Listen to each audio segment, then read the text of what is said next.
தங்க வெண்ணிலாவே ஆசை தீரவே பேசலாம் முதல் நாளிரவு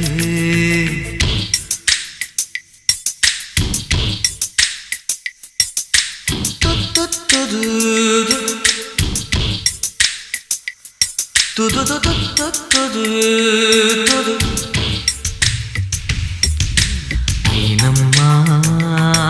உன்னை நேசிக்கவும் அன்பை வாசிக்கவும் என்னல் காத்திருக்கு